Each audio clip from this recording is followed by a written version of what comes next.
And here we are. What up, Twitch? It's your boy Pew to ASU.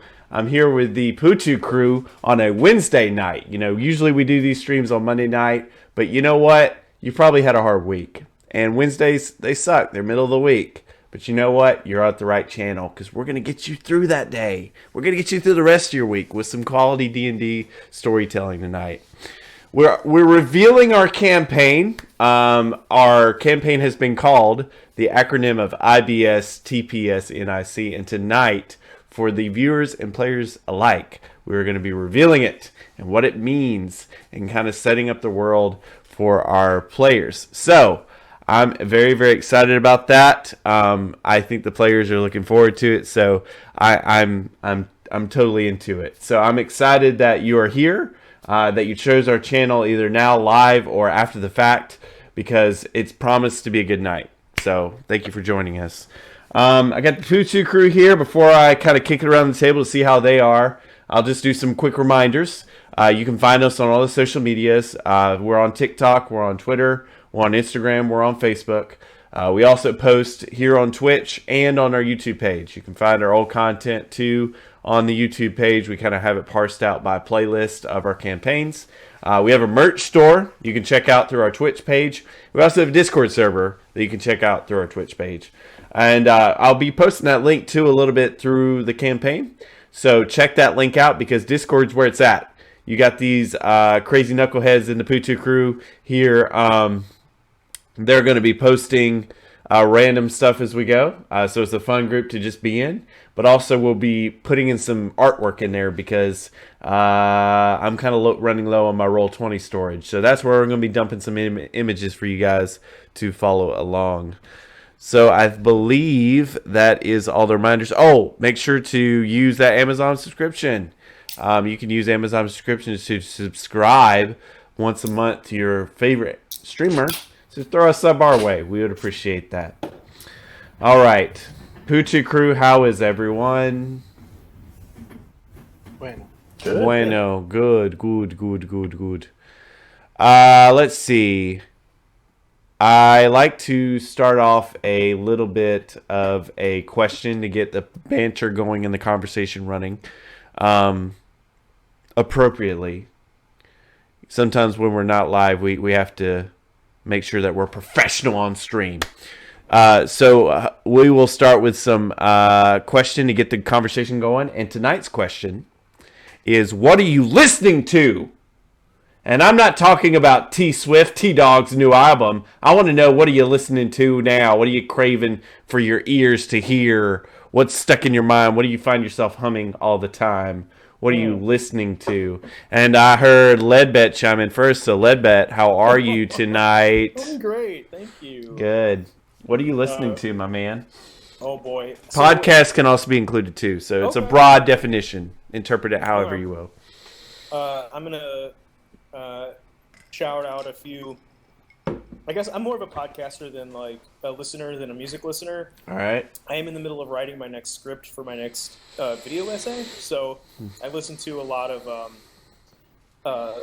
soundtracks from games. I'm getting a lot of mileage out of the Outer Wilds soundtrack. Okay, yeah. That game is just amazing, and I highly recommend it. Also, I have this weird thing where I listen to the same song over and over and over again, and I've been getting a lot of joy out of A Better Beginning, which is, in my opinion, one of the most beautiful pieces of music ever created for a video game, for Mass Effect Andromeda. Which, I have my critical reservations about Mass Effect Andromeda, but its music is not one of them. It's true. That's true. That's what I've been listening to. They did it right there. That's probably they did it right there. That's probably because it's pretty good. Yeah, well, the key is, and me and PS Zombie have this debate all the time. You have to look at BioWare's other project and compare the two. So how is the music on that other game that stole the developers from Andromeda? How was that music compared to? Because I feel like Andromeda won between the two of them. So maybe all the musicians went one way. Well, I've never listened to Anthem's soundtrack. I should do that. You should. But A Better Beginning is like I might actually write a small video on just that piece of music because it is. I think it's one of the best like aural journeys you can take, if you will. Anyway, I'll stop rambling about that. No, I completely agree. I mean, Mass Effect's got some of my favorite soundtracks, like the Suicide Mission from Yeah. Mass Effect 2 Mass is Effect one of 2. my top favorite. So good. And then once and for all, regardless of how you feel about the ending of 3, it has some of the most beautiful music at the end. It's so good. Yeah. Yeah. No, we're in agreement on that. So I don't want to know anything about the design of your character for this campaign, but just tell me what class you decided upon and what race for the people. Okay. I chose to go real crazy this time. I'm still playing a human. Nice. And I'm playing a ranger. Nice. So kind of a nature focused range character. Very cool. Yeah. Let's see. Where do I want to go next on my table here? I'm going to go with PS Zombie. PS Zombie, what are you listening to? Howdy. Yeah, I have to say I'm more of a podcaster as well. I will say I've been listening to some 8-bit versions of various songs, like either anime theme songs or like the Mandalorian or the Avengers theme. Mm-hmm. I like to just see pieces of music that I remember and see what people have done with them. There's a lot of bad ones out there, I'll say that much. Yeah. But there are some decent ones as well. But as far as podcasts, I like a lot of the comedian podcasts. I'd say my most common ones right now that I'll listen to is Two Bears, One Cave, Your Mom's House. I listen to Tim Dillon a lot. He's a pretty wacky one. Just brace yourself if you go to his. The Bad Friends is pretty funny. Yeah, so basically anyone in that crew, I'll listen to those. Nice. Makes car rides go a little quicker. Definitely. I'll have to look into those. I haven't heard of any of those. Oh yeah, there's like they're all kind of like a lot of those people are like friends of Joe Rogan. I don't listen to Joe Rogan's podcast himself. Like his style never like appealed to me. But some of these other ones, they're pretty funny. Nice. And obviously there's a backlog of thousands of episodes of each of them, which that's the joy of podcasts. Is Indeed. Just pump them out week after week, so there's just trillions of them out. I'm a really big fan of Last Podcast on the Left. Those guys crack me up. Who's that? That's such a good one. Yeah, it's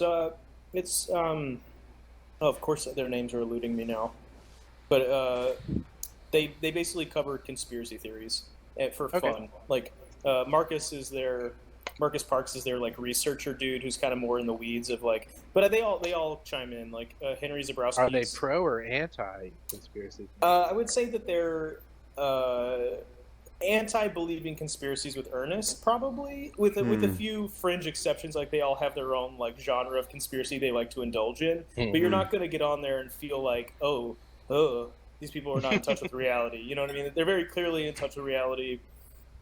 Oh, I like a conspiracy theory myself. I mean, I'm this side of flat Earth, but there's some other ones that have their appeal. Oh yeah. Like chemtrails. I just keep my mouth open and I'm hoping to turn into a full gay frog by the end of the year. You can probably I'm halfway there. Halfway there. That's awesome. Go ahead, P. Tommy. Yes, conspiracies. Conspiracies, yes. No, so as far as my character, what did you want? Just class and race? Just class and race, basics. I'm doing a half-elf bard. Nice. Sweet. I don't want to plug T-Swift again, but I also went for... I got to, though, because I went through a period of just doing 8-bits sounds as well, like for mostly 8-bit pop songs. And there is one artist... You gotta upgrade to 9-bit. Get that extra bit. If you ain't at the 9 bits, where you at? That bass line. That's what it is. but there was T-Swifts that were so good. So good. Really? Like Welcome to New York, one of my favorite 8-bit covers. It was crazy. I don't care for her music. Well, maybe you'll care for the 8-bit. I'm just saying I'm on John Mayer's side. We had to draw battle lines. Congratulations to him. I heard he's now dating a new 22-year-old, which is great for him. Here at 45. There you go. Starting over. Starting over. John Mayer. Oh, John. Why, Georgia, why? That's what I got to say to that. Alex, how are you? What are you listening to? Oh man, right now If you say Taylor Swift. I mean, I feel like I can't now. Honestly, I've got to think of something else. That's right. Hostile territory. So I've been listening to. I tend to like podcasts too, but I've been listening to one lately called The Dollop that a buddy of mine turned me on to. Basically, it's these two guys. I can't remember their names, but they take turns, and each week one of them will learn like a true historical like story about like maybe a president or something else, and they like teach the other one. But it's like their reactions are so ridiculous, and the stories they choose are absolutely wild. So they just did one recently about the death of George Washington, which is absolutely a ride worth taking if you have like 45 minutes to kill, because it's the way they do it is so funny. They just That's like awesome. crack jokes the whole time. Yeah, so it's pretty amazing.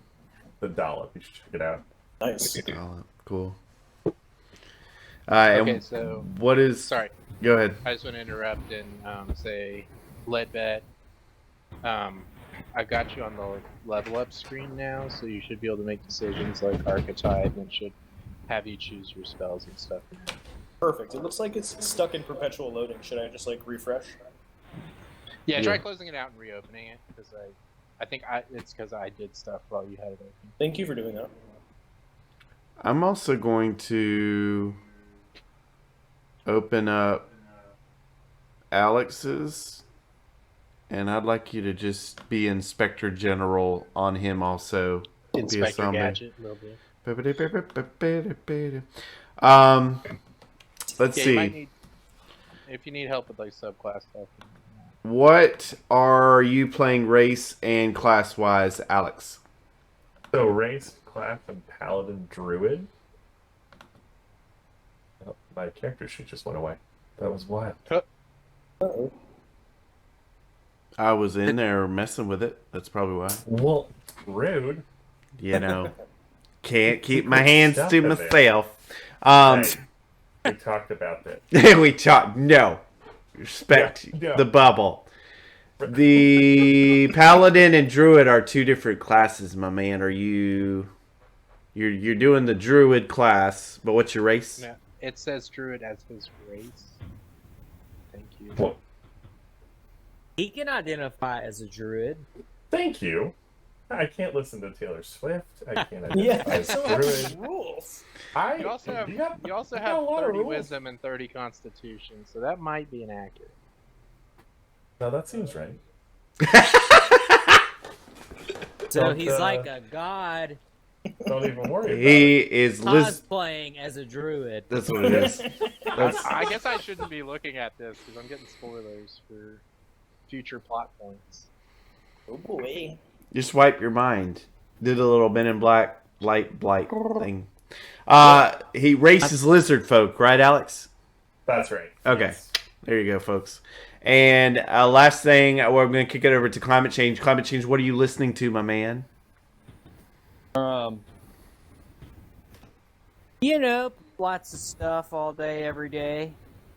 I Discover Weekly. Most listened to song was Lots of Nothing by By who? not a Spacey Jane. But I don't know, you know, I don't really like follow artists.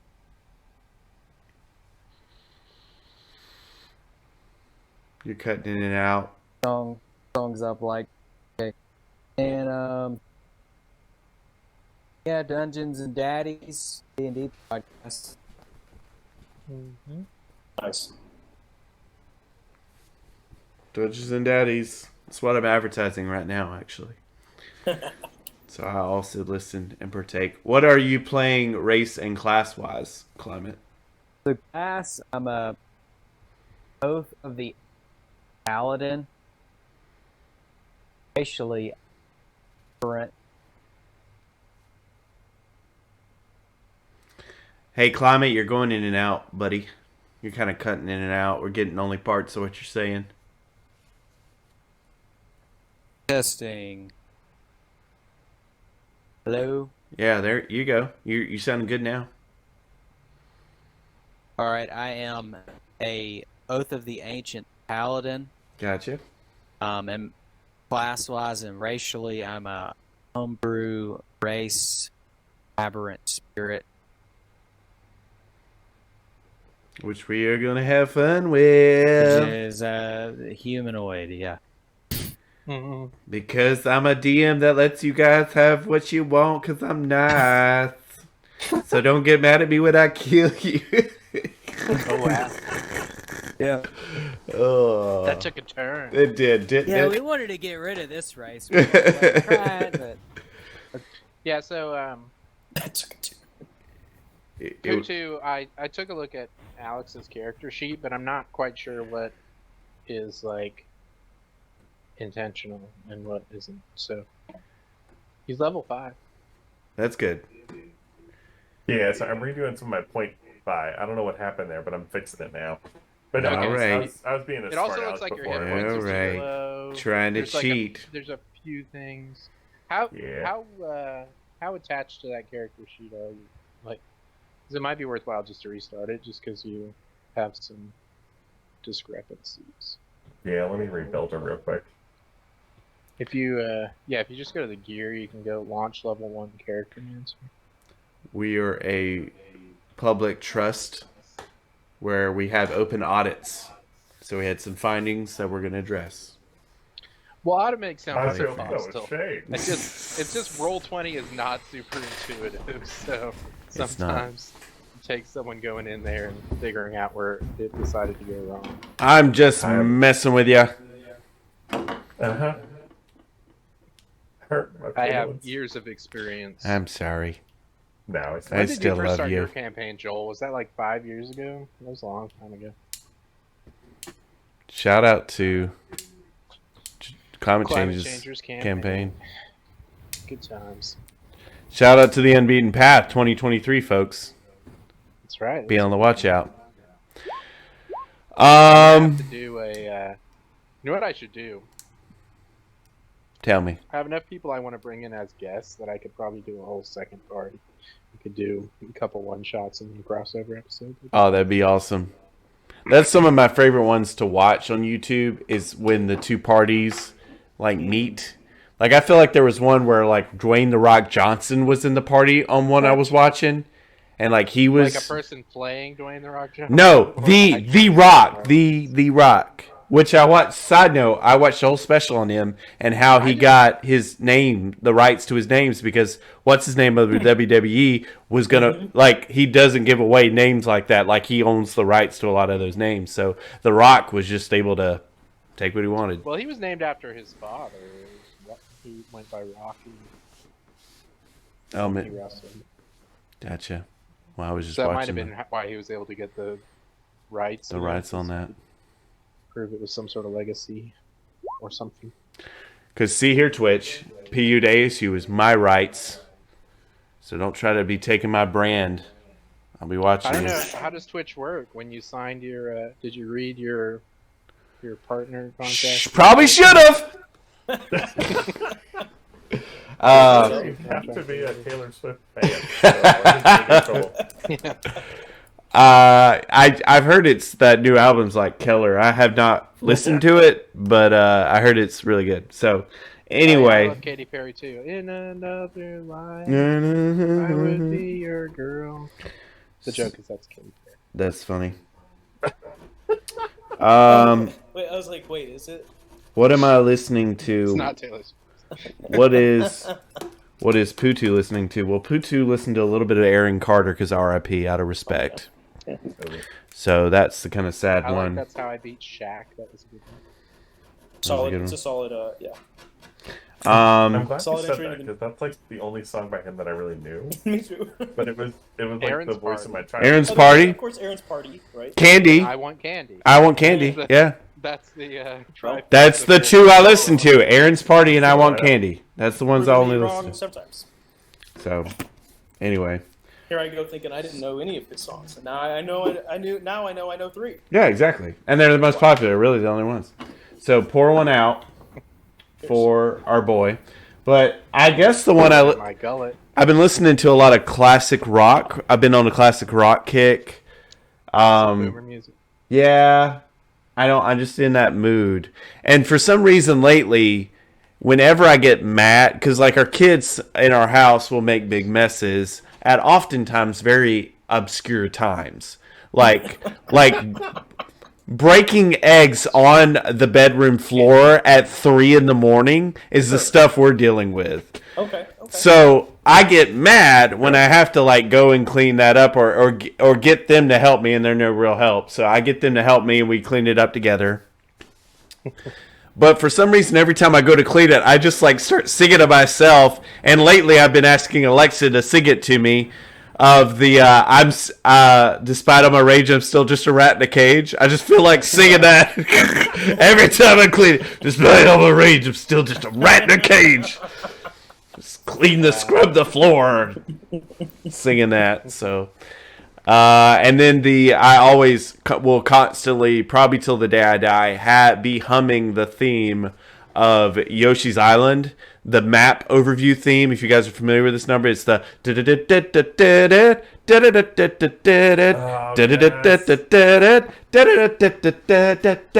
I'm like the whole time I'm just like humming it randomly at work or whatever. So I get that. That's fun. Also sidebar, has anybody, I've done this at work, I'm curious if anybody else has done this at work, have you like hummed like Marvel themes or the Avengers themes or stuff like that, like loud enough for people to hear it, just so you can check who's cool in the room? Because I've done that before. Right? Like you're humming the Avengers theme after the Avengers Endgame just came out, just to see like who's cool, and people are like, oh yeah, it'd be like, all right, respect. That's awesome. Yeah, no, I've. A really good strategy. See, I don't think I've ever done that. I'm telling you, Yeah. folks, hum your nerd music. Just loud, not loud enough to get in trouble. Just loud enough for people to be like, "Is that?" And then you might make a friend. Should we unveil this thing? Oh, Should- before should- we do, Should we I let have it be a one mystery? question. What's your question? What's your question? I need to be able to edit my inventory because I accidentally Okay. picked weapons that are not conducive to my character. No worries. So the easiest way to do that is to go to the little eye symbol up at the top, and there's a little search bar. Just type in what you want, like let's say longbow or whatever, and it'll show a whole big list of items. Then you just drag the item to your character sheet. If you have Yeah. extra items, it doesn't really matter. You can just delete them or not. I think that worked. I actually don't see my inventory list. So, It's on your character sheet, should be. Bioinfo, charactermancer, attributes and abilities. I would go character sheet, core, and then scroll down below your actions. It says like item name, and then it has a big list of items. getting some hype in our Twitch chat. Always. All right. Yeah, I don't see core. Oh well. So, Let me take a gander, because I have access. Oh yeah, you can do it after you finish the character mancer. I think you're still Okay. in the character mancer. Okay. Review. so Should say apply changes when it's done. It's grayed out. Yeah, sorry, sorry, That means- P too. No, it's fine. That just means you need to go back somewhere in the character mancer, and there's an option that you needed to pick that you didn't pick. So it might be like subclass under class or something, or you might not have picked an attribute or something. I could look real quick. I just don't want to mess up. while you're clicking through stuff. No, you're good. Mess it up. Drag me across the finish line. So no, nothing there. Archery. It's fine. Ability score increase. That's fine. Spells. Pick all your spells. Yeah, that's good. I'm gonna do this. Play this song that's in my head. I know Nintendo is very litigious, but it's worth it. Don't at me.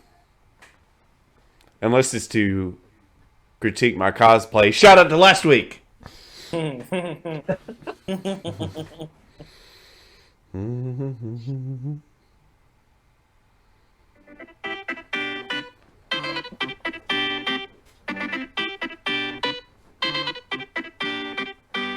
This is good waiting music while we're getting ready. Boopity boop boop boop. We are all gonna go to jail now. Thank you. Nope. 7 seconds on the dot. It was actually 17, but I think you can get away with 7 seconds. I've heard that. Yeah. Is there any like veracity to that claim? Probably not. That was such a good game on music, though. Can we just admire that real quick for people who've played Yoshi's Island? I have not. I have not had the pleasure. Oh man, I can't it was imagine so it being good. bad music. It was No. so good. You played it, right, Alex? Oh yeah, that's a classic. The other one from that game that gets stuck in my head sometimes too is at the very end you'll fight Bowser, obviously, like most Mario games go. And there's a dun, dun, dun, dun, dun, dun. I could just play it real quick, actually. Please. It's the Bowser fight, and then the beat drops. It's so Yeah. good. You just unlocked like a memory from childhood. It is scary, man. Like Yeah. that when that game came out, and you're fighting that Bowser, man, it got a little dark there because the whole game's kind of like kiddie. Like you have Baby Mario on Yoshi. Like it's very like kind of, I mean, obviously you can die in the game, but like it's like very kind of happy worldy. All right, It makes you feel safe. It should be does. good now, Ledbet. Just re-choose your spells, and then you should be able to. It was because like multi-class was selected, and I couldn't figure out how to get rid of it, so I just gave you 0 levels in Barbarian. Congratulations. Thank you. Yeah, I kept selecting a multi-class, but instead of it showing me like it adding, it would just tick up a number and then give me no ability to edit it. I was like, okay, well, Yeah, it just looked like it wanted to choose a class to have 0 levels in, so I was like, okay. thank you for. I'm just gonna freak out Twitch with this music. Just the magic.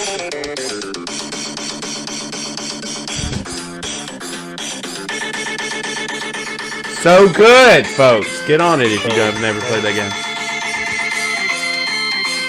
And what's great, like I listened to a whole special on video game music for the Super Nintendo and Nintendo and how creative they had to be to get those soundtracks on those games because the memory was so small. Yeah. And how they had to do all these tricks of the trade to kind of get the music to sound like a song and fit. Like I think one of the things with their music is like they kept the same notes, like a small amount of notes, and then just changed octaves and repeated that cycle. So it sounded like a full orchestrated song, but really it was just like the same notes, just in different octaves. So it's kind of cool. Yeah, was it Coding Secrets? Was that the name of the YouTube channel? No, it wasn't. It was there was a podcast that they don't do it anymore. They kind of stopped, but it was called oh dang it. It was called Nunya Business. Nunya. I should have it on here for my most recent. Oh dang it!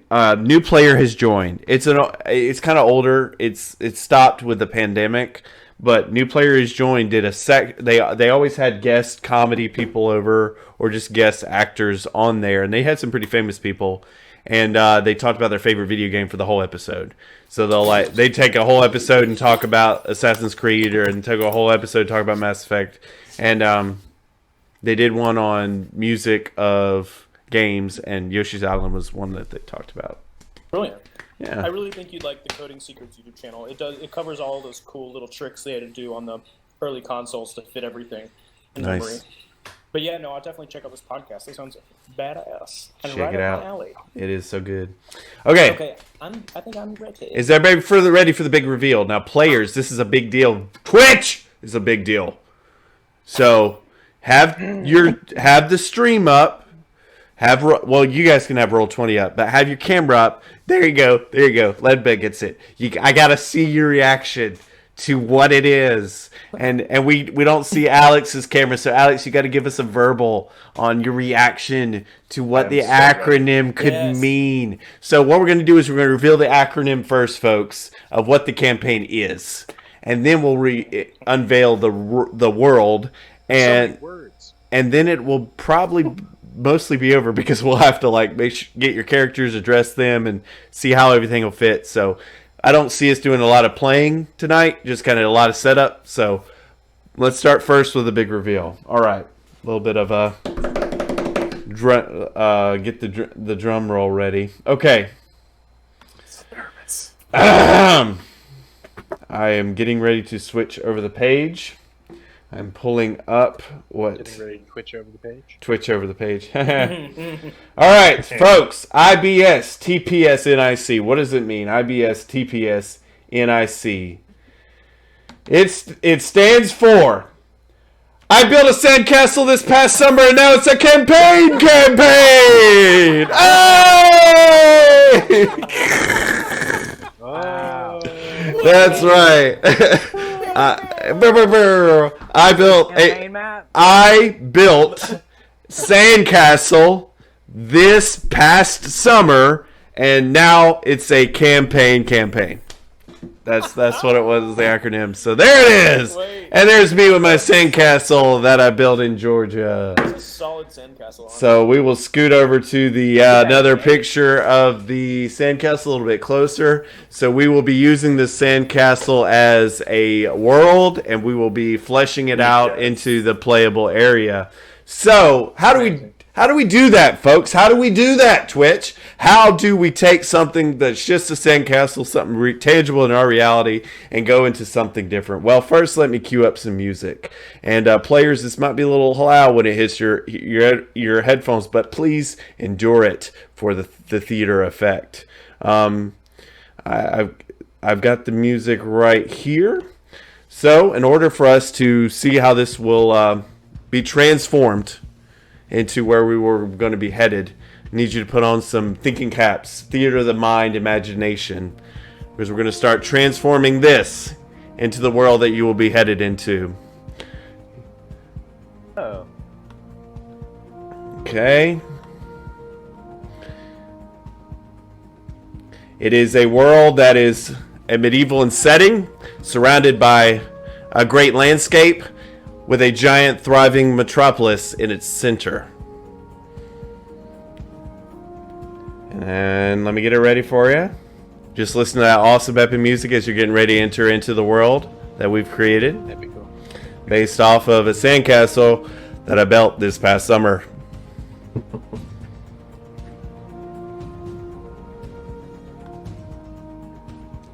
I gotta wait till the 1:15 mark. That's when it ticks up.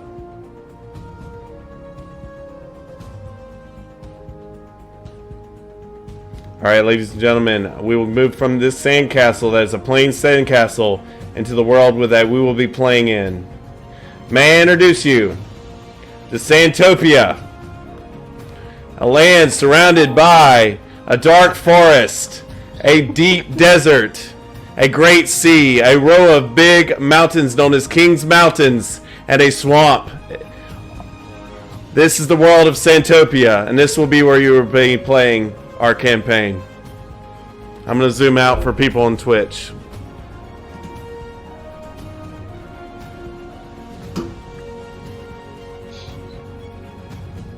It's great. Everything I ever wanted more. This is amazing. I'm so glad I Got decided an to play Anakin orthographic Skywalker. top-down view It'd be of such the a treat. castle. So, The wait is over. You are seeing the world. I have literally taken those photos of the sandcastle and canvaed them into your map. So we'll be zooming in and around on this map as you're traveling throughout different aspects of this kingdom. But the kingdom that you're going to be playing in is called Sandtopia. It consists of the center capital city, which is the sandcastle, in the middle, surrounded by a lot of kind of territories or landscapes that are around it.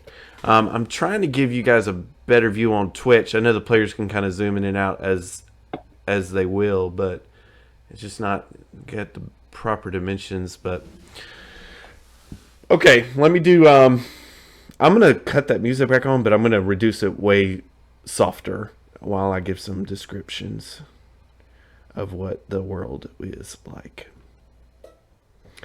But how far off were you guys? Did you expect that? Did anybody expect that? Come on. I've been a little bit. Okay, look at the stream though. Does anybody see anything?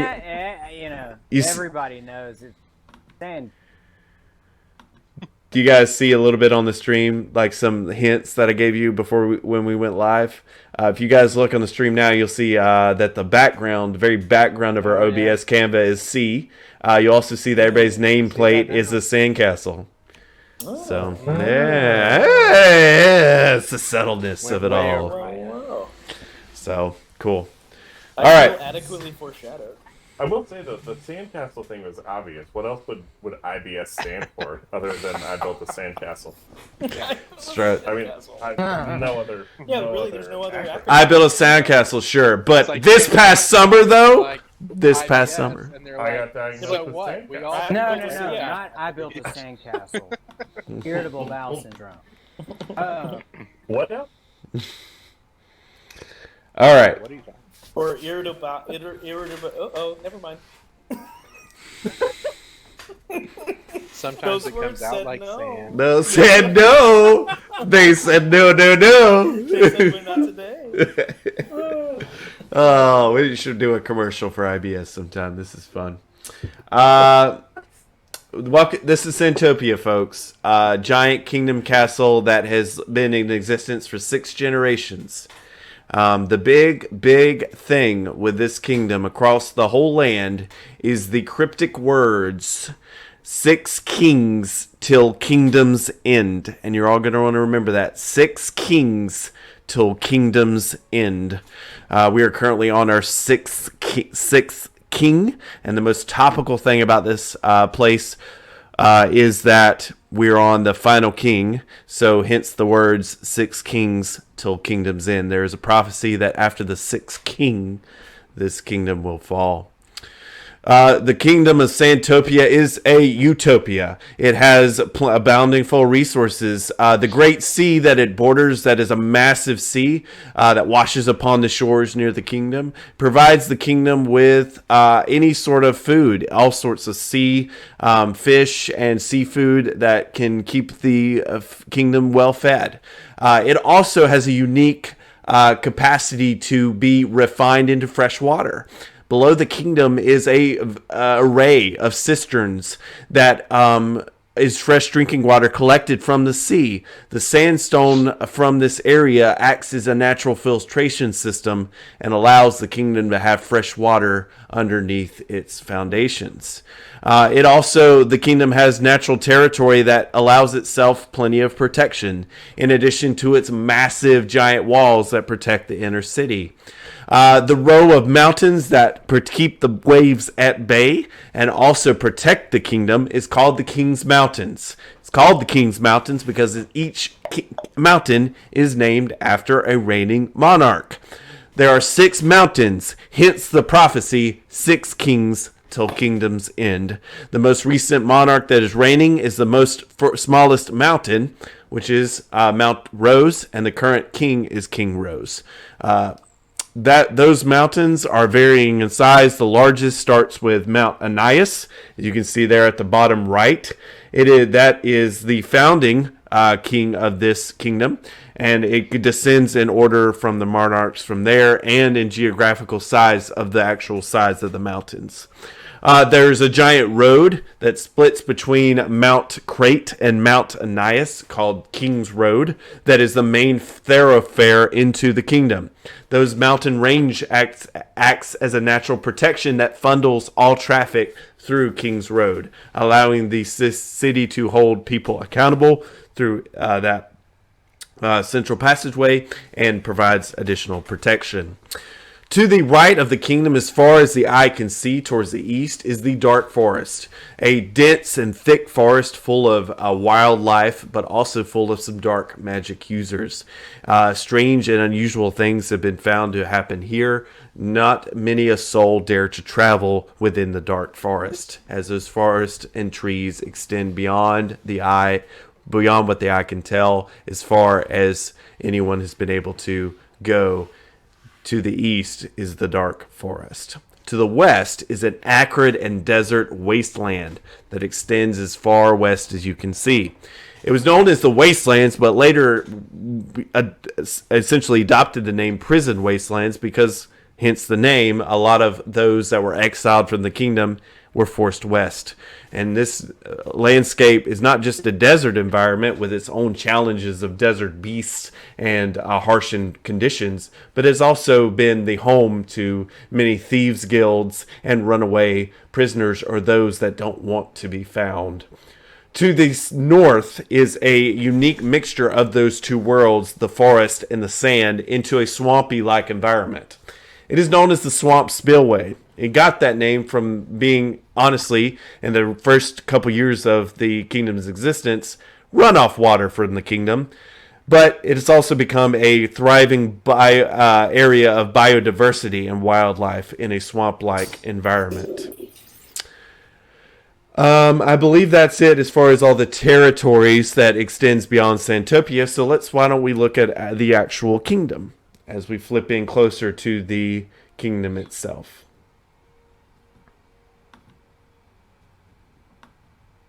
We're going to flip right into Santopia. You should be looking at the actual city. The city is protected by giant, massive walls that house the city's military forces as well as many government workers. Inside of those city walls exists the city. There's the Great Gate, which is a giant 50 by 50 steel construction gate, only of which a portion is openable, about 20 by 20 section that opens at dawn and closes at dusk. This protects the city and keeps it safe and from any sort of outsiders.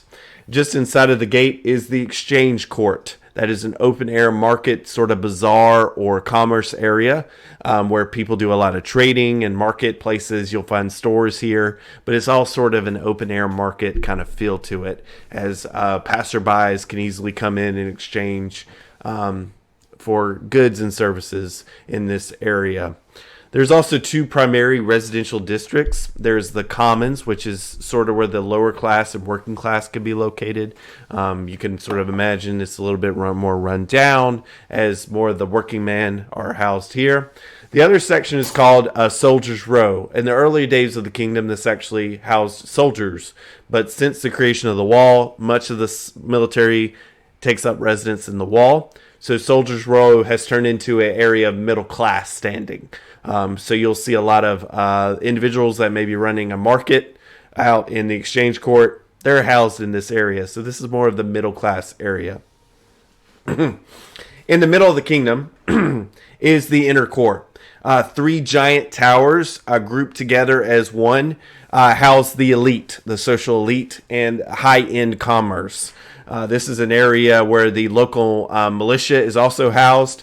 The military is sort of existing in the walls to protect the kingdom and the kingdom's assets outside of the walls, but there is sort of a local police or militia that is housed within the inner court to handle all the dealings within the walls.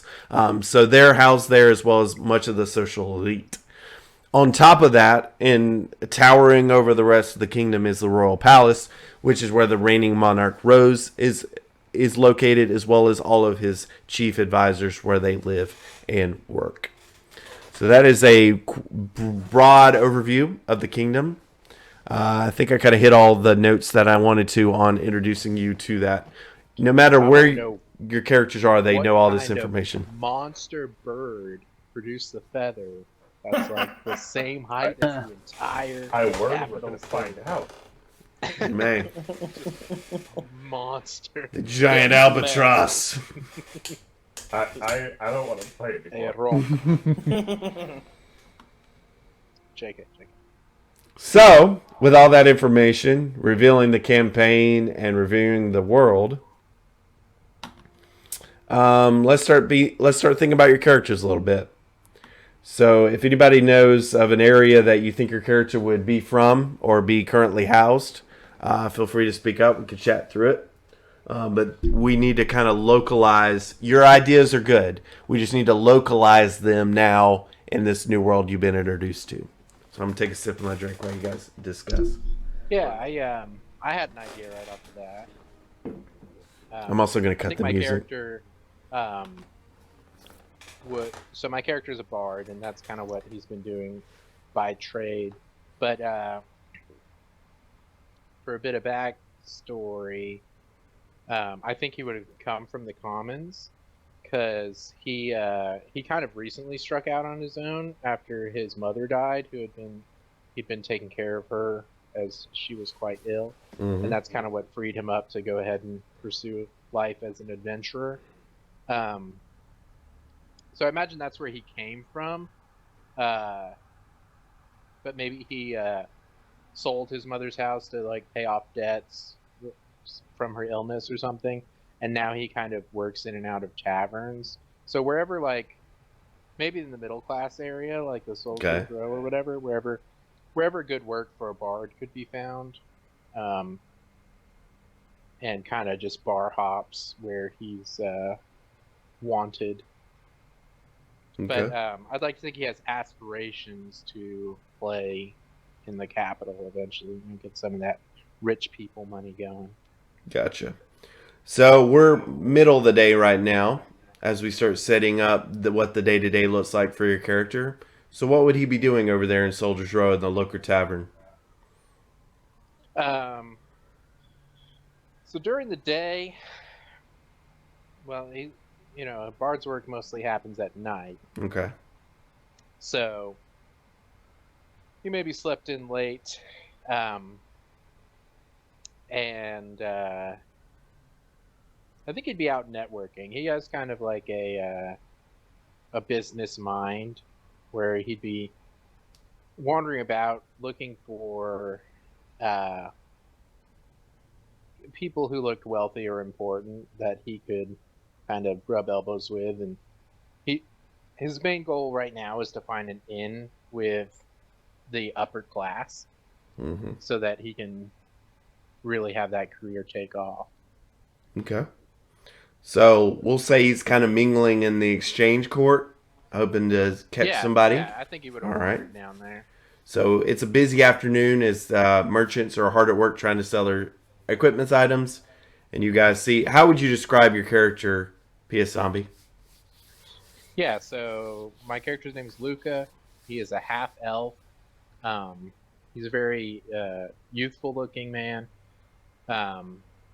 with kind of long, beardless with long red hair, very kind of pretty features.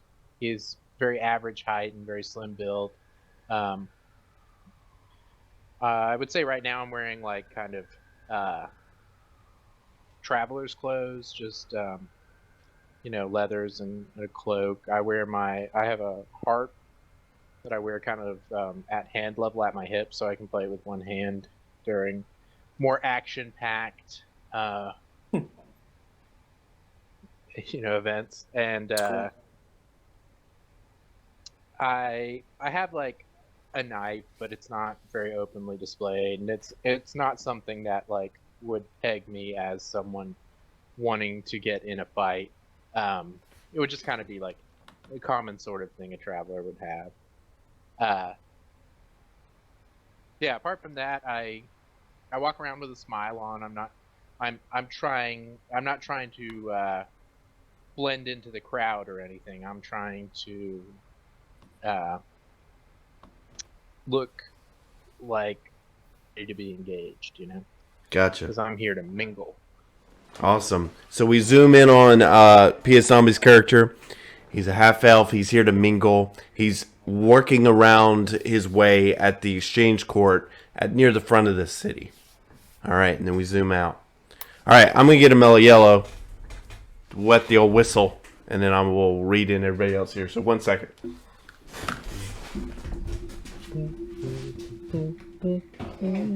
Dude.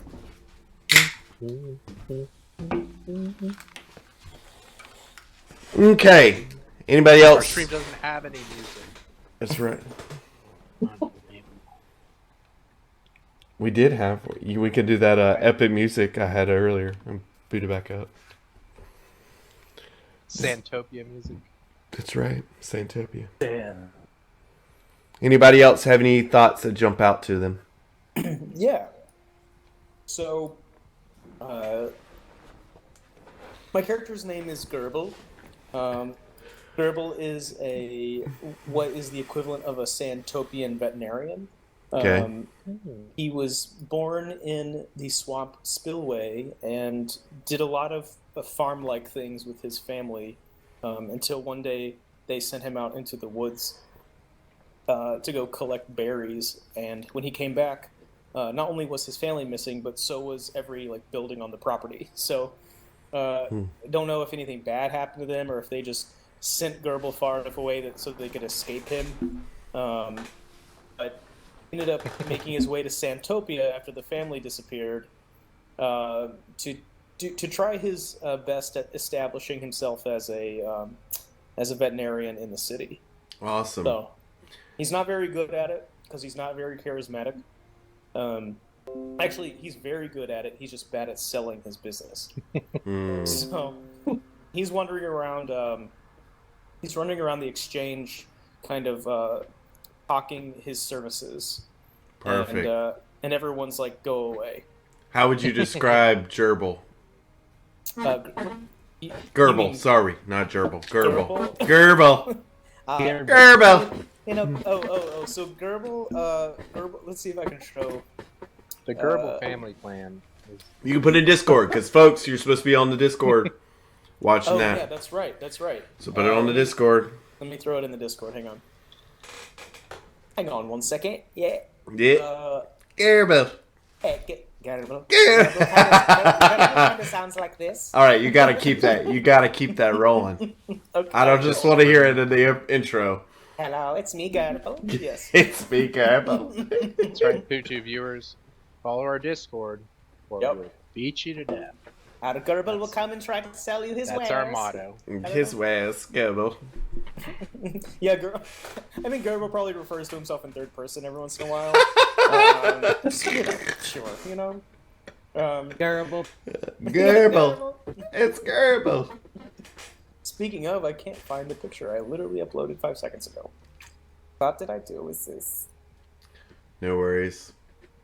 I'll throw it up there. But anyway, that's what Gerbil's doing. There he is. Perfect. There he is.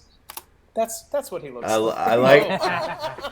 It's the Little berries and Gerbil. cream fella. It's the berries and cream guy. That is a cream. Excuse me, does anyone own any animals? I can take care of them. They're like, Name like that. That's a perfect look. they're like, please go away. They're like, If oh you can- God.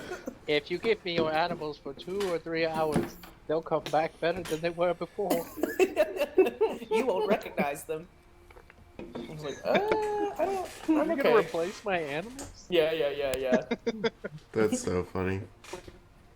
Great. Well, you guys are setting up an Adventurer's Alley, which I like. Let's go over to climate change. Climate changer, tell us about your character. Where you thinking? What do you think that character is doing right now? Well, kind of.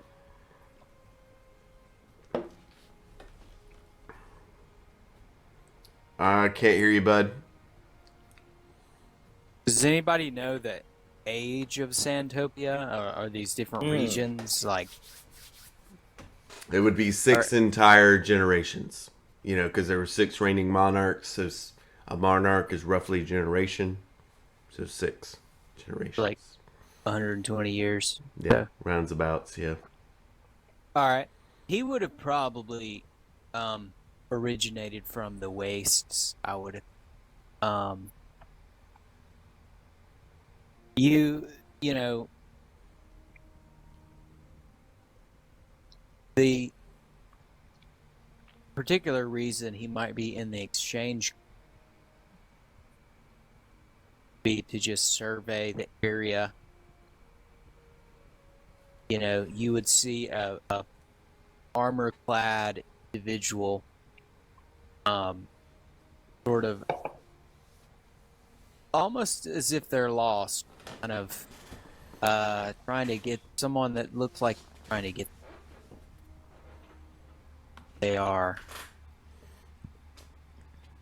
being very observant of. Okay. So, Climate Changer's character is looking like a big suit of armor that seems to be very lost and observing the area. All right. That's awesome. Now, Alex, what are you thinking? So I feel like my guy, Rothaga, he kind of was born in the swamp. Okay. But sort of in that middle spot between really the swamp and the deep woods. So he has been kind of living on his own for a long time. He's made it his personal mission to really live in solidarity and record the lore of the Druid people, especially the lizard folk, because there aren't many of him. And so he's a likable individual. He generally gets on well with people, but he hasn't been around people for several decades, as he's just been cooped up kind of writing. And so he's ready to get out and go kind of see more of the world, share some of the stories that he's been writing down. And so he's looking to leave, but trying to figure out kind of what that next step's going to look like. Okay. So that kind of wanting to get out and explore, would that have drawn him through to the front gates of Santopia just to see the sights? Yeah, I think to get out and see the way things have sort of changed since he's been kind of cooped up. So that's sort of what brought him in, and he's kind of willing to go with the wind a little bit. Okay. So luckily you guys, again, made it very easy for me. You guys are all sort of coming in on the exchange court. Say it for me, Alex. Rothaga is entering in the gates. He started to come at the very beginning of the exchange court. He sees all those trade and market tents in front of him. Off to the side is, say it for me, Climate Changer. Bagroth? Bag or Wrath. Bagarath. Bagarath is off to the side, looking and observing, seemingly lost. Luca is working his way through the crowd, and Gerbil is trying to work the crowd, selling his stuff as well. It's a busy day. It's about midday. The markets are hard at work. Merchants are trying to sell. You guys can smell the smell of fresh seafood, and that's a big item in this market is the fish and the seafood. Some people are as you get more towards the inner court area, and there's a sort of transition point. There's a giant gate that enters into the inner court. That area of the commerce is more the high end, and the more you work your way to the front gate of the Great Gate, there's a little bit of a more economically friendly section. So you start seeing, and I think Luca would probably notice this first, somebody that does not seem to belong to this level of Santopia. Matter of fact, they have markings on them to indicate they're from the Royal Palace area. And they go to a local fish stand very close to you, Luca. What does your character do? This is a male, looks like to be sort of half-elf. He has got bleached blonde hair and kind of white robes and attire, and markings of the king on his attire. Seems to be coming from the palace area, as you can tell from the garb and the attire, and is just frantically in an exchange with a local merchant to get some fish of a certain particular type and specimen. Well, it's rather exciting to me. This is what I've been waiting for. So, I am going to let's see what. I'm gonna kind of like turn away and go yes to myself, and I'm gonna use a bonus action to snap my fingers and activate my shift weave, and my traveler's clothes will turn into kind of noble's clothes, as my clothing can change itself. And I'm gonna walk up kind of between him and the merchant and say, "What's going on here? What's going on?" Oh, yes. Hello. I don't recognize you, but I'm just trying to get some particular salmon eggs, sea salmon eggs that they're out at the inner court. I'm trying to get it. It's a quite delicacy for the palace, you know. He kind of says it in a hushed tone, like you don't know he's from the palace, even though he's clearly out of place here in the market area. For the palace, you know, it's they're out, and he kind of glares up at the inner court area. They're out to the local markets up there, so I have to come down here to the dregs. And he kind of looks around a little bit and get something for His Majesty. He really likes sea salmon eggs from the particular region of the sea, more to the south. So that is what I'm trying to get a good price from this man. And he kind of looks at the merchant, and the merchant's just like, "Oh, sorry, I didn't realize you were waiting it from His Majesty. Of course, I get that right ready." And he starts packaging up some fish and stuff for this delegate from the royal palace. And the merchant kind of mumbles a little bit, and this exchange you two have starts to get some heads turning. Like, people are noticing that there's one delegate from looks like the royal palace, and then there is another noble standing next to them. That's kind of unusual, so crowds are starting to turn heads. And Gerbil, you start to notice this too. You see two noblemen, what looks like talking to one another outside of a local fish stand. What do you do? So, I immediately noticed that these two well-to-do individuals are talking amongst themselves, and I see this as an opportunity to potentially get myself out there. So I walk up and I kind of accidentally bump into the market stall, kind of rustling everything and kind of jostling, like in a shocking way. And I'm like, "Hello, I'm Gerbil, and I noticed that you are you having issues with your fish eggs? Because I can make them hatch." Oh, good lord! No, where did you come from? No. These are for the king. He's needing certain delicacy of food. He doesn't need them hatched by any means. So I don't know what you're selling, but he's not trying to have his progeny be these fish. What? No. And he looks over to Luca like, "Come on, help me out, like this imbecile." Like, he's kind of like, "What?" And I'll say, "We can give this king a sea salmon son, if you will." I'll literally slap my hand over your mouth and say, "I do apologize, my lord. This is my vassal. I have many of them. He's a little over-eager, but a genius when it comes to fisheries, it seems." Okay. Gerbil seems completely flummoxed by the situation. Like, just stares. Like, the fact that a noble touched him on the face, he's like, something's going right. You don't know Gerbil, right? A PS Zombie? No. All right, so that would be kind of a lie. I'm just trying to gain clout by implying I have followers. Gotcha. Okay. Gerbil is happy to serve, master. And I thought he was you might go along. Give me a deception roll. I'll give you a hint. It's not got to be that high.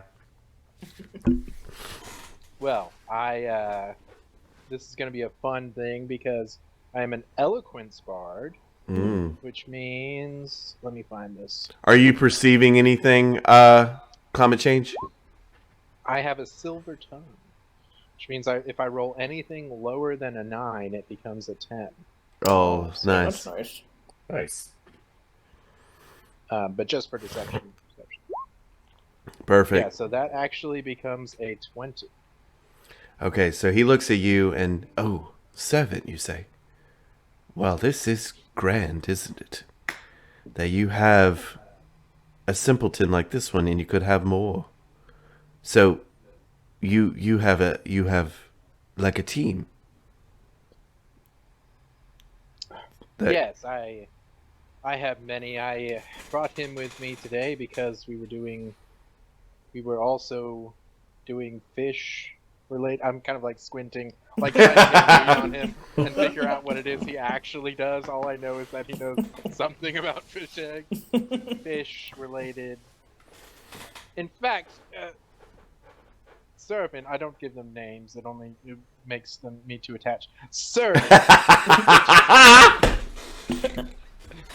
would you tell this fishmonger that such low quality roe ought to be a free gift to his king for the pleasure of peddling in his majesty's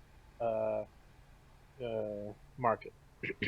I will tell him. I'm wondering who's gonna pay him. Are we going to pay him? He's going to give them for free because the king deserves it. Wait, what are you talking about? I was already getting it for the king for free. Just let me work 1 minute. I'll get it right for you. For His Majesty. This, And I take full credit for this transaction. All right, what'd you say, Climate Changer? Climate Changer's kind of watching this all go down right now. Yeah, he notices the interactions going on.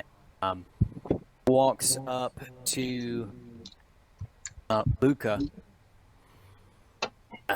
Master, I have returned from the market as you ordered, and there's plenty of better fish as you talk, questing over here, my lord. Oh, do these fish have the scale disease? Are they wrought with scale disease? My eyes like like your just keep hair. getting wider as I'm in more and more over my head. Excuse me, fishmonger. Where did you acquire these sea salmon? I always sell them on Tuesdays. Let me get this for me, They Lord. come from the sea, perhaps. I don't know I don't know what's happening, but here you go, sir. Just take that to the king. I don't know this whole and he just like wants to bow out of this. Like it's getting too much action in front of his little table. And the three of you start having this exchange. Luca's like getting the team together by complete happenstance. Rothga? Did I say it right? Alex, how do I say it? Rotha. I always have to do this with new names. Rothaga. You see this. Like a lot of people see this, it's starting to be a little bit of a mini production. But you see this too, and the kind of a lot of attention eyes are starting to turn towards this particular table in the market and these characters that have started to assemble. Go ahead. What do you do, Alex? No, you're good. So I think it's been such a long time since Rothaga has been in the city or around others that he immediately sort of reverts to prison rules, and that he needs to align himself with like the strongest in the area because he feels like he may need protection. You know, the city's a very overwhelming and kind of frightening place for somebody who hasn't been out in so long. So I'm just gonna sort of walk very directly, intentionally, almost like I know them, over to PS Zombie and how do I say? What's your character? Oh, Gerbil. Gerbil. Thank you. I just want to say Gerbil. I'm gonna go over to Gerbil and just sort of I'm gonna just stand as though I know them, even though I don't. So I'm off at a little bit of a distance Oh, because perfect. I'm pretty sure these are the people, but they're also freaking everyone out. I say the blonde royal representative says, "I say, you've got quite the cast here, young noble." And he kind of looks over at Gerbil. He looks at climate change and Alex's characters, particularly that lizard folk back there. And you all kind of turn to see that you gained another Yeah, I person. didn't You're all like, I'm just gonna let So- just like an awkward hand wave. "Let us thank you for your time, sea merchant. Yes, yes, please get away from my booth. There's a lot of unwanted attention." So he shuffles you away from the market a little bit, closer to the wall of the city where it's a little bit less passerbys. And he says, "My name is Ethan. I'm a member of the court up there in the royal palace. What may your name be, noble with the servants?" And he points to you, Luca. I say, well, you'll forgive me, fair noble, if I don't ask to see your documentation, just to confirm that it is in fact you from the palace, before I start giving names willy-nilly. I'm a very important man with not so much time on my hands. "Do you think I dress up in royal robes for fun?" I don't know, there's a lot of sickos out there. I say in my fake noble clothes. You're not. "Listen, I'm not going to present any documentation because I feel like these robes stand enough. I have stature in the palace." Give me a perception roll. Just you, or insight, or insider perception. I'll let you kind of pick, Luca. It's all about the same. We'll just hit him with some insight. All right, he's telling the truth. He is. He works in the royal palace, but he doesn't have high standing. So they wouldn't send anybody down here to get fish. That's got a high standing. So you kind of get the read he might be a servant. But he kind of putting on a show that he might be a little bit more than a servant. We're off like away from where people can see, right? Like we're Correct. in a somewhat private place. Yes. And I'll say, hear me out, friend. I really need to see that documentation. And I'll hit him with some cutting words, with some unsettling words as a bonus action. And then as my action, I'll cast Charm first.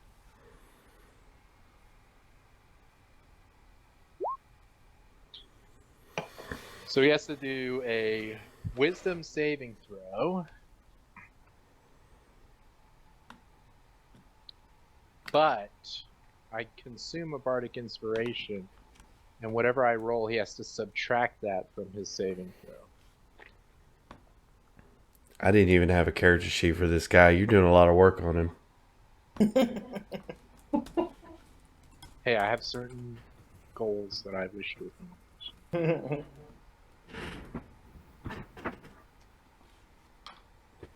Sorry. I mean, this is classic player versus DM stuff. I'm gonna find some guy, he didn't plan to be anything, and I'm gonna milk him for all he's worth. So the thing I'm curious about is if Oh, you cut out there for a sec. Can we tell that Luke asked the spell? Oh, that's a question. Oh, good question. I would assume so. Yeah, you'd see him do it. Yeah, so I'm gonna say because with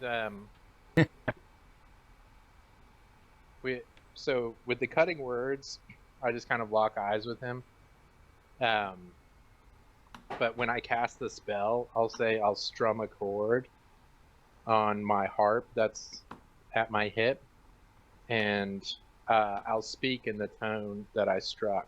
So like the words and the sound kind of meld together. That'll be sort of how I All right, so he's got a -2 from that. So it'd be a 10 because he'd have a 2+ to that. So 10 would All be right, his well, base. my DC is 15. So he fails. Defense.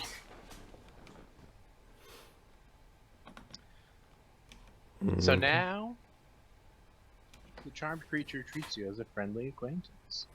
So documentation with somebody that's a member of the palace would be a mark. They're kind of branded as indentured servants. So he presents the emblem of the royal seal. It presents also with it there's a chevron, and it has sort of a ranking system of what kind of level of authority you have in the palace. So Okay. you can tell completely from the markings and everything. Royal palace, basic servant. And this is like a scar, like a branding mark? It's like a tattoo. And then the chevron's like on the clothes or whatever? He has trimming on his clothes that that shows that he works in the palace. But when he shows you this like tattoo, it has the royal symbol and the chevron on there that is just one layered, and one layer is servant or base level housekeeper, kind of Gotcha. the common people in the palace workers. So he looks at you and says, "Friend, I am only out here to..." No, he goes, changed his voice up. "Friend, I am only out here to get something for the king. I really am. Just wanted to get him something that they ran out of in the inner courts. But If the king has scale rot, it's a very easy thing to heal. no, he just I say, no. of course you're just here for something for the king. No. That's why I helped you, because we came to get something for the king. Yes, and I'm up trying to tell you, you seem to have such good servants." And he points to the three of you, past you, Luca. I kind of look back and jump because I forgot they were there. The king is worried. I probably shouldn't be talking about this, but you are an old accomplice. He's worried that this recent news of a shipwreck washing upon the shore of the Great Sea is invaders, and that his reign is coming to an end because the prophecy. He kind of nods the prophecy, kind of like at all of you, like, it's the prophecy. Come on, guys. Which you all know, as I said before, 6 kings till kingdom's end. Politically, you know that going on right now, King Rose has been going, he's probably in his 30s, 40s right now. He's getting kind of old as far as kings go. And so people are worried. And since he ascended to the throne, the whole kingdom's been nervous. And he has not helped. He's made some kind of poor decisions because everybody kind of is acting out of fear right now because of that prophecy. So he has not been sleeping. You all know this. That's kind of common knowledge of the land, is that he's been sort of plagued by night terrors. And there's a lot of worry right now that that the kingdom could fall soon, even though he's still in his, as far as the kingdom knows, in generally good health. He is extremely anxious and worried. So there is news, and being from the kingdom, Luca, I think you might, and maybe even Gerbil, but the rest of you wouldn't know this news. There has been some talk that some sort of stuff has washed upon shore, and stuff doesn't just wash upon shore by the Great Sea. Like, that's pretty significant. But right now, you all have noticed that the troop movements have been kind of sporadic. Like, he's trying to spread his forces out more. So there's really not anybody that could go investigate something.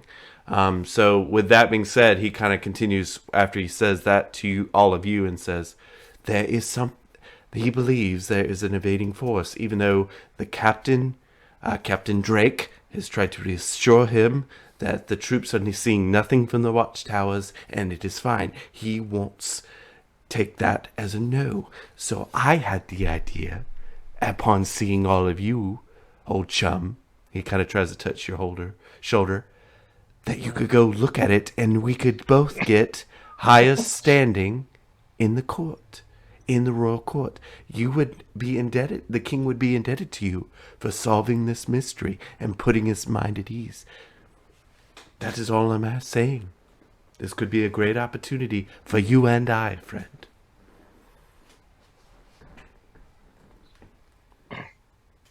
Well, Master, Gerbil realizes he does not know his own master's name. And so he kind of looks around quickly and he's like, Servant. Master Pebble. And I Pebble? just say, remember, we keep it formal so that we don't get too attached. Yes, servant. Oh, sorry, Master. I didn't mean to use the first part of your first name.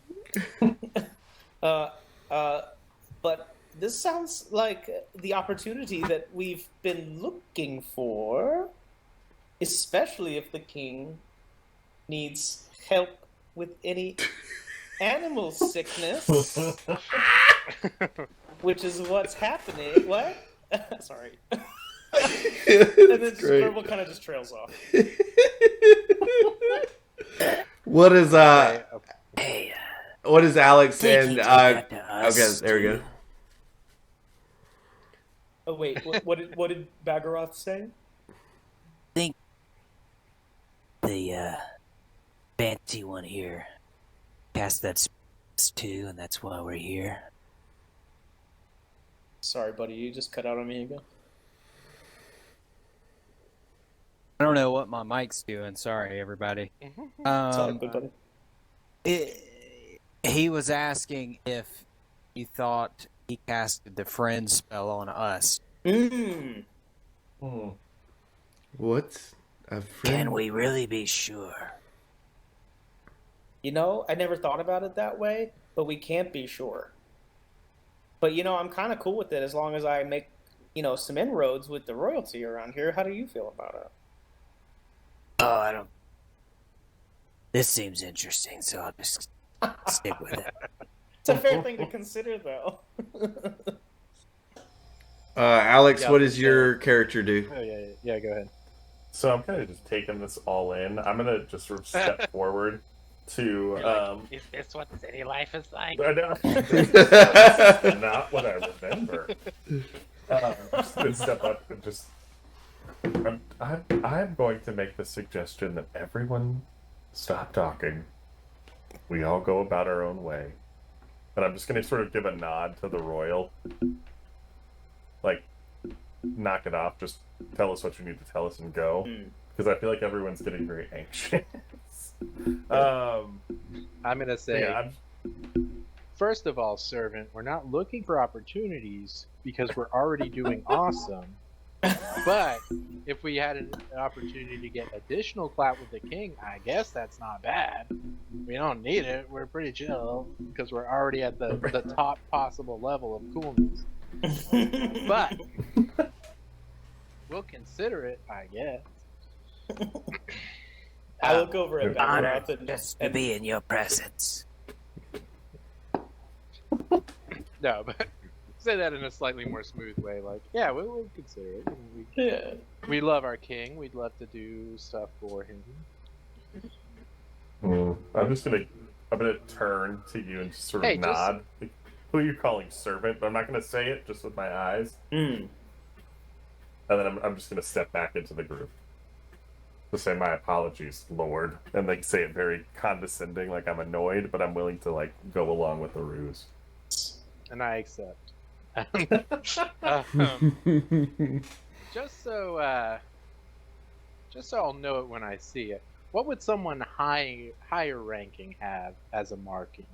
You know, like someone, like a proper noble. Yes, you see, well, you know, friend, you know, I mean, I you know. know. But I want to make sure you know. Yes, see, this is a mark of the royal servants to the palace. Everyone that serves the king, even his advisors, have a seal. The second chevron, this one is just for those that work in the house. The cooks, well, not the cooks, but like those that kind of keep the home. They're one chevron. 2 is those that supervise. So like the chef, the chief chef, and the chief housekeeper. Those folks that have sort of the managers of us are Chevron 2, and Chevron 3 are a advisor to the king. And then the fourth chevron is a chief advisor. So, for instance, the captain of the guard is Captain Drake. You know Captain Drake. This charm spell is like really getting him like friend drunk. He's like, Captain Drake. He's like, that's 4 chevrons, and then of course the king, and then I was in his wedding. yes. And then you know that those from the inner court that are nobles and lords, they just have fancy dresses. They don't have seals. You know this, friend. Did he like tussles your hair a little bit? Yeah, because the king already knows who they are. Yes.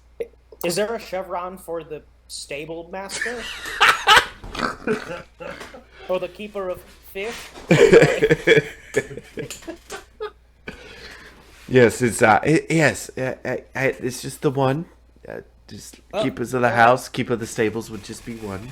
Okay. Yep. That's not as cool as I was hoping for, but okay. Yeah, just the one. I've told you that like 30 times, sir. Oh, I'm so sorry, Master. How embarrassing of me. I knew that. King should have his own horseman. I agree. And that horse will need its eggs cared for. Yes. So are we I'm getting so free completely fish out of this situation? Is that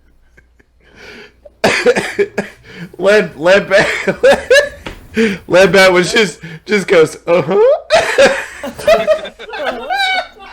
love it. He's going along with it. When you were like the fish taken care of, your Leadbat just goes, oh, that got me. That was good. Oh man. Well, tell you what. I'll say to the guy from the King's Court, you run ahead. We'll meet you up. We'll meet at our usual place, which is. He struggles to remember. Well, you're my friend from the inner court, so we would meet in the inner court. Remember, right outside of the garden. Yes. Outside the garden. Yes, outside the garden leading to the royal palace. Yes. That's right. We have that pot we like to stand next to. Yes, I remember that one. Yeah. Listen. The pot. So you're gonna check this out for us, and I'm gonna get you an audience. Is that right. the plan? Okay, great. Oh yeah. Yes. Okay. Wonderful. That's just what you were gonna do. This feels like a Seinfeld episode.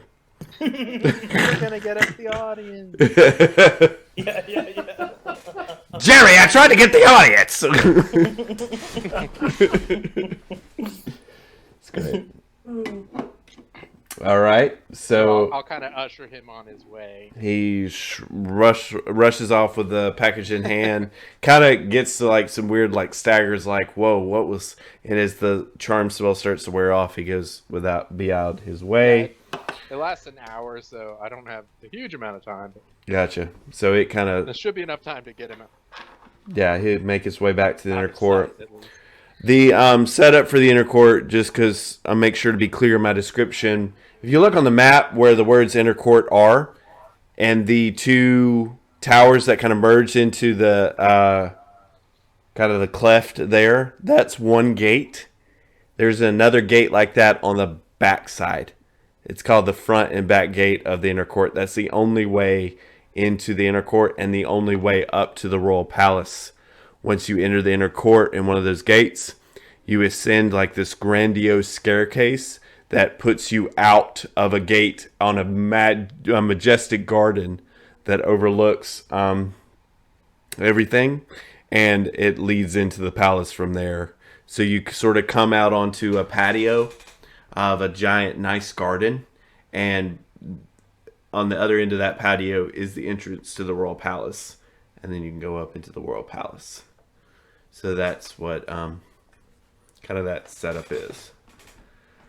So he basically was saying that most people would meet around the garden area or that kind of ascending staircase, because not a lot of inner court can come up to the palace without being summoned. Even if you're a noble or a resident of the inner court, you can only come up when the king wishes it. So that's what he was sort of describing to all of you. So now that he is gone, you all are still kind of at the wall of the city. This area has got occasional passers-by, but it's not got anybody like hovering around you. So this is the first time that you are actually a group that you don't have to pretend. So what do you do after that whole episode has ended? Well, I'll kind of like drop my charm immediately and be like, all right, we've got maybe a half hour before he realizes what I've done to him. And I'll get out my forgery kit, and I will, as part of my background as a charlatan, I can forge documentation. So I'll say, everyone put out your hand. I'm going to get you those chevrons he has. We need to solidify our backstory. We need to make sure we all know each other well enough that nobody notices what we're doing. I don't really take so.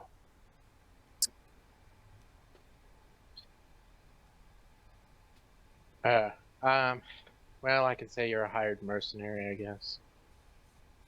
Yes, that makes sense. I am in full armor, so. Yeah, personal bodyguards can't be that uncommon, I imagine. Gerbel's just confused because how does one fix or establish a horse stable with sea salmon eggs? I'm not making that connection. Just gonna slowly turn and look at Gerbel and just say, are all humans like you now? I've been told I was special. I think you're talking Thank goodness. seahorses. Oh, okay.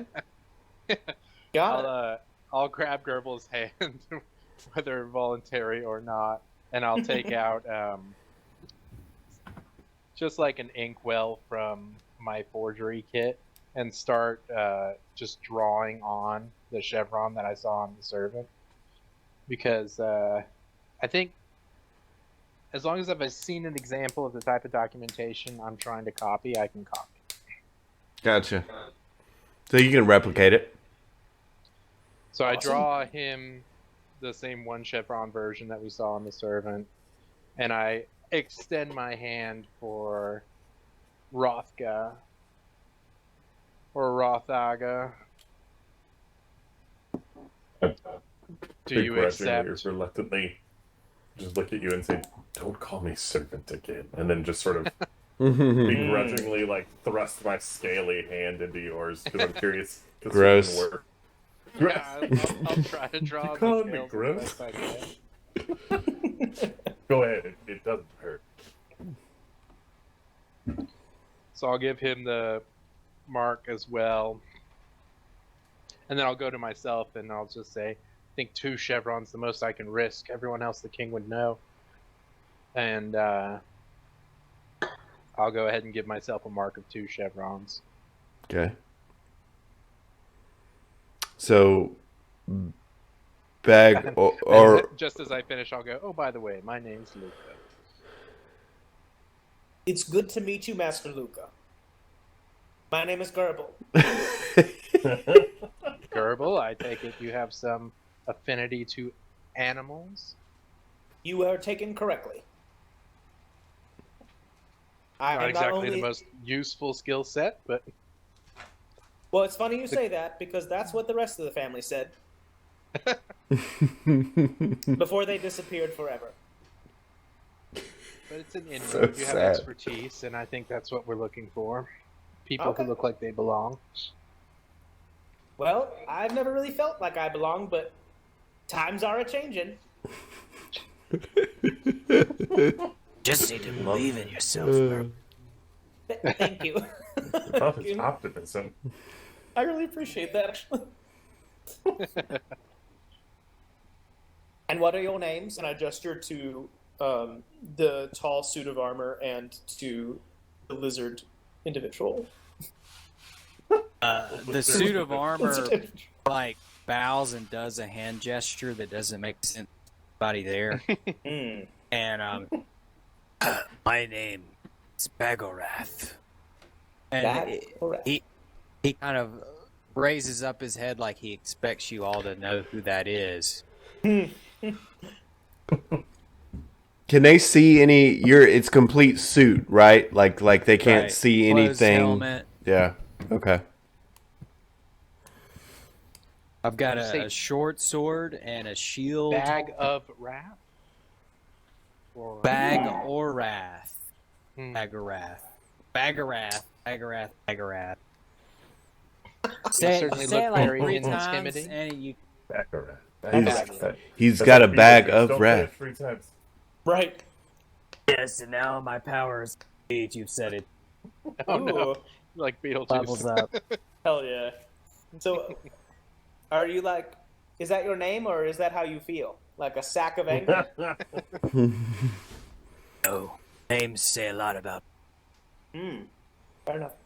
But I left my wrath behind long ago. That sounds ominous. He does another like hero. Nice. Well, you're very novel. I think nobles will appreciate that. Should get some attention just by having such a intimidating bodyguard.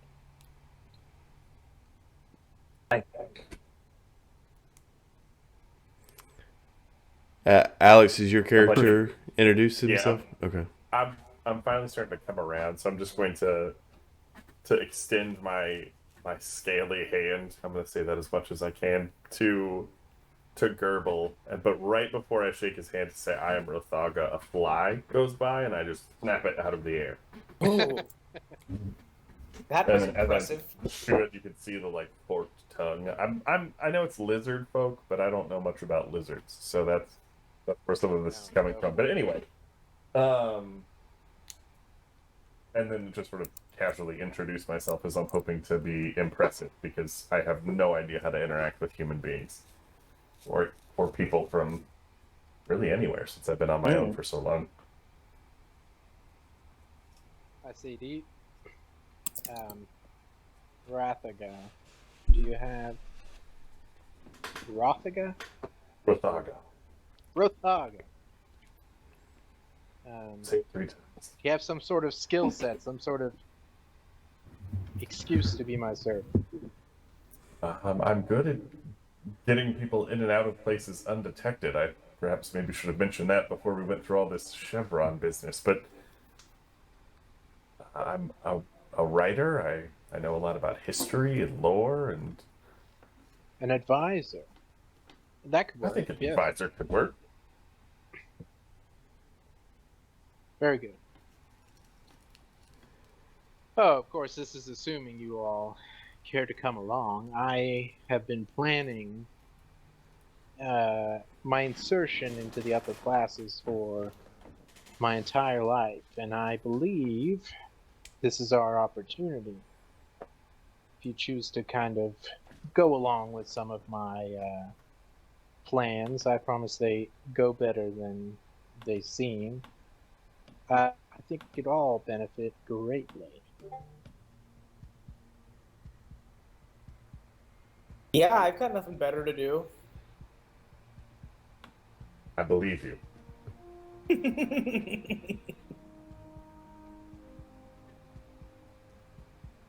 And with that, So, just curious, what year is it? I'm also curious.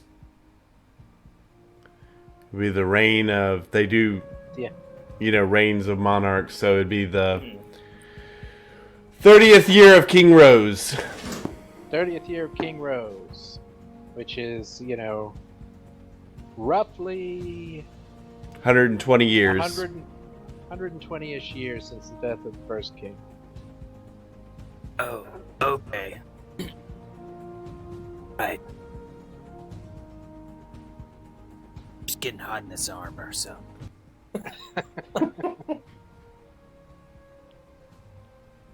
Yeah, let's go in this You could palace. take it off.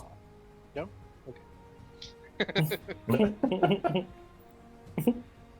Master Luca, are we all to take off our armor? I think we'd better all leave it alone. Okay. Oh, thank goodness. I, for one, am not a big fan of clothes, but I wear them because it is, as I've been told, socially acceptable. You are wise beyond your years. I've been told that by no one. I've been living in a swamp for decades. Even I wear pants. I'm a lizard person. Do you have any idea how hard it is to find pants? They're very nice pants. Thank you. Awesome. So what do you guys do now that you're all acquainted? The plan has been formed. I say we. It seems to me like we should probably check to see if there is, in fact, anyone trying to break into the city. Isn't that what he was asking about? Besides their issues with all of their menagerie of animals. Is that their salmon breeding project? Yeah. That aside, the important thing aside, theoretically someone's trying to invade. I think that's what he said. Sure. I'm tempted to attempt to ingratiate ourselves in the kingdom without doing the work of investigating. Master, that's dishonest. No, it's not. You're just reading things wrong. Oh, okay. Great Trust me, job as a for all socially of your capable minions. person. Why don't A you plus ask gaslighting. other I men? guess, yes, gaslighting's a powerful tool of my game. You're I the just one mistaken. fully go with that. I'm like, doing yeah, the okay, right yeah. thing. That sounds right. Mm-hmm. I guess I could supervise you investigating things. I have to remember if I actually have any ability to do that. I mean, it would just involve walking to the beach, I think. I think you vastly overestimate Gerbil. This is the person who lost his Are own you home. capable of walking to the beach? Well, I failed to mention that his family didn't disappear on him. He just couldn't find his house. So he moved to the city. Is that like your character's highest goal? It's like find his family, and they're just Yeah. like 3 houses over. Yeah, literally, They're like he right walked, there. He walked into a swampy Literally. alcove, and it looked familiar enough, but the house wasn't there. So he was like, "Guess they left." We literally visit him once every other day. Gerbil's You're not like, the and I sharpest never tool. saw them again, and then just I like know. a group of people walk behind us. Who Literally also the whole all have family. bow-cut Yeah, they're all bowling like, nets. Like, is that? They're like, "There's just keep Gerbil. Hey, walking. Gerbil." I'm like, I haven't seen him. I don't know where they are. I don't know. Not the most observant person. That's fine. Well, that's awesome. So what's the decision, team? It's the decision we're making. What? Whether we're just gonna try to bluff our way into prominence, or whether we're going to actually accomplish something and use that as bartering chip to gain clout. Well, I have an intense optimism about this. I think do it. Yeah, I think do it. Risk awesome. Still come out on top. I'm confused. What was that a vote for? Just bluffing our way in, or was it a vote for actually doing work? I'm You on got board. it, Master. Okay. I think I'm on board with doing work. So I'm out here looking for adventure, so the bluff doesn't really seem that satisfying. All right, fine. That does seem wise. If we don't show up empty-handed, it'll probably make it easier to gain an audience with the king, and then I can, charm him by my ways. The hard part is getting the audience. Just gonna All right, get him to let us in. fine. You've convinced me, sir. We shall all together go investigate this strange happenings on the shore. I'll snap my fingers again and go back to Traveler's Clothes. Awesome. I know a shortcut. He walks you over to the wall. It's like this large crack in the wall that no normal being fit through, and he points at it and then is like, expect. Just the armor's hot. Wait, never mind. When Gerbil was very little, Gerbil used to crawl into tiny cracks like that. I haven't fit in a tiny crack like that in a long time. The most wild. Oh my god! The tiny cracks. I don't know if he stresses me out or if I feel bad for him. I think I feel bad for him. Rothaga, have you a better lay of the land to get us to the ocean? I'm going to recommend the path that says beach with an arrow. That would be the direction I think we should go.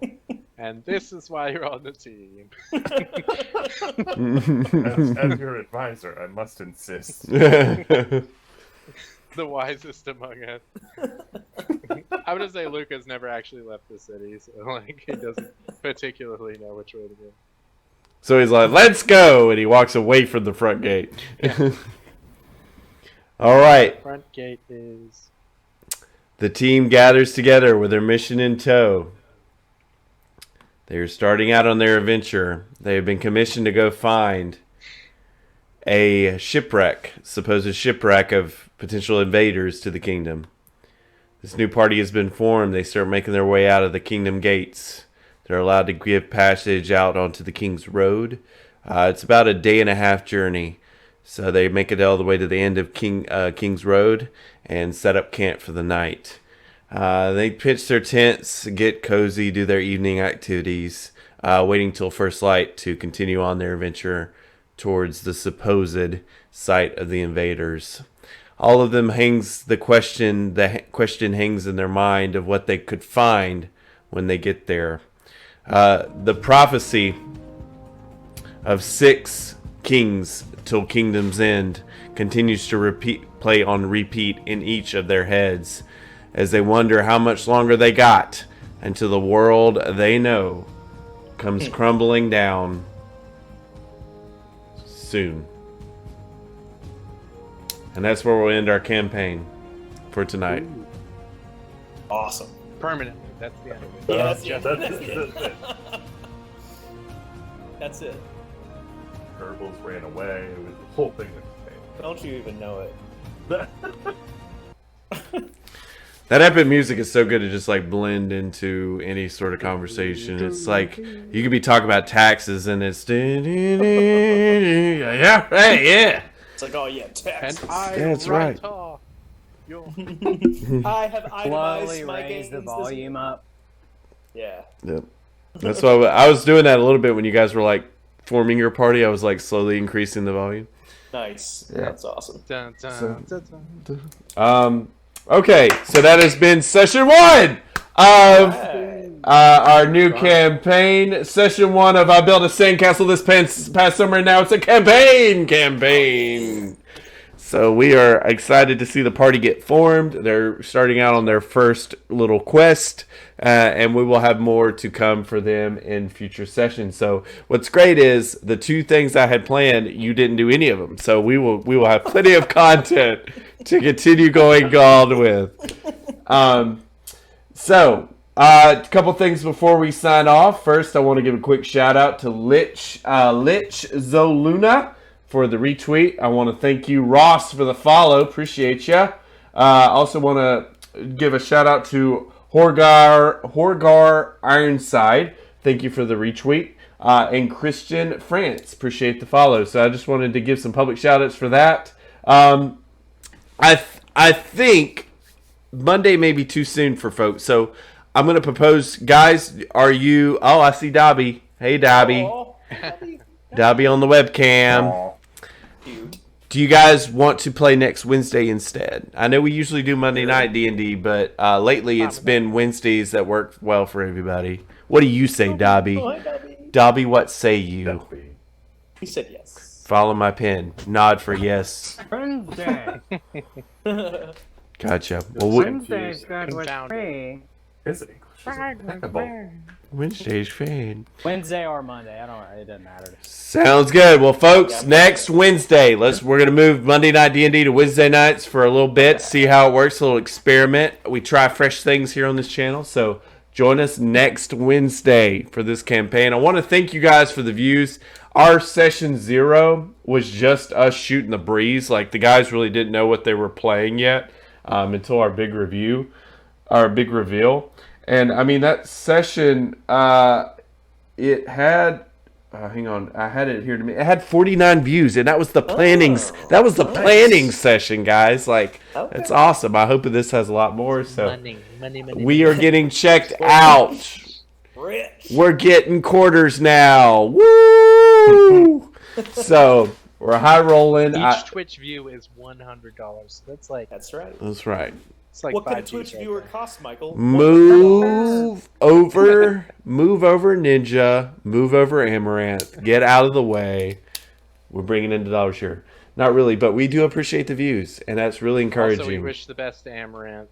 We Glad do. you're not Public being shout out to sexed by your husband any longer. Public shout out to Amaranth. We are very sympathetic for what you're going through. So, Weird timing on the air horn. yeah, very weird timing there, climate change. But hey, we'll use that. Let's use that. Let's just pretend. Hit it one more time, because I do have one more shout out we'll do since it's going to be next Wednesday when we stream. Right, I'm hitting it now. See how long it takes. Shout out for Climate Change birthday this coming Monday. Woo, woo, woo, woo, woo. So happy future birthday. We won't be live that night since we'll move to Wednesday, but want to give public shout out to the future Climate Change for his B-Day coming up here in a couple days. Climate change can finally drink. Yeah. Finally. That's it. Yeah. All right, folks. This has been PUTSU. We're just going to end it. PUTSU and crew. Thank you, Ledbet. Thank you, Alex. Thank you, PS Zombie. Thank you, Climate Change, for another fun evening. We have to have another one for you next Wednesday. Thank you, folks. And please check us out on all the things. And I hope everybody has a wonderful night. Thank you for joining.